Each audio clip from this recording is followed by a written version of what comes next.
Hi friends, ഇത് എങ്ങോട്ടേക്കാ പോയെന്ന് മനസ്സിലായി. ഒരു ഫോട്ടോ എനിക്കൊന്ന് ഫ്രെയിം ചെയ്ത് കിട്ടാൻ വേണ്ടിയായിരുന്നു. പ്രിന്റ് എടുത്ത് തരുമോ? പ്രിന്റ്.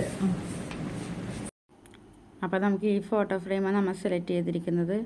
നമ്മൾ 2 ഫോട്ടോ, ആദ്യത്തെ ഫോട്ടോയിൽ അമ്മയും രണ്ടാമത്തേൽ അമ്മയും മോളെയും കൂടി 3 പേരെയും കൂടി ആഡ് ചെയ്ത ഒരു ഫോട്ടോയാണ് സെറ്റ് ചെയ്യാൻ പോകുന്നത്.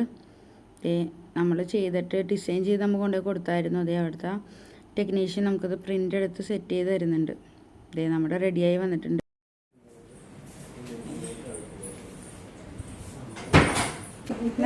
മേടിച്ചോ?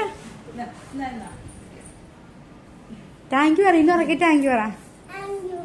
സർപ്രൈസ്.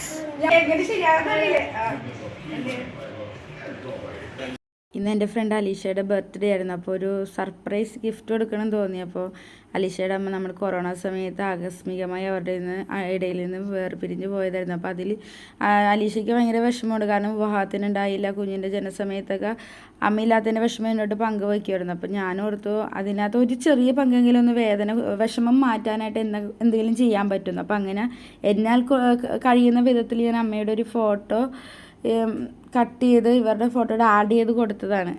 കറക്റ്റായോ ഒന്നുമില്ലെന്നൊന്നും അറിയില്ല. എന്നാലൊരു പരിശ്രമം മാത്രമായിരുന്നു അത്. ഫ്രണ്ട്സ്, നിങ്ങൾ പറയൂ എങ്ങനെയുണ്ടെന്ന്. ഗിഫ്റ്റ് കൊടുത്തപ്പോൾ കുറേ വികാരഭരിതമായ കുറേ നിമിഷങ്ങളുണ്ട്. പക്ഷെ നമ്മളത് ഷൂട്ട് ചെയ്തില്ല. കാരണം ഞങ്ങളുടെയും കണ്ണ് നിറഞ്ഞു പോയി. അലീഷ കുറേ ആയിട്ട് ആഗ്രഹിച്ചിരുന്നൊരു ഫോട്ടോയാണിതെന്ന് അറിഞ്ഞു. അത് നൽകാൻ പറ്റിയൊരു സന്തോഷം.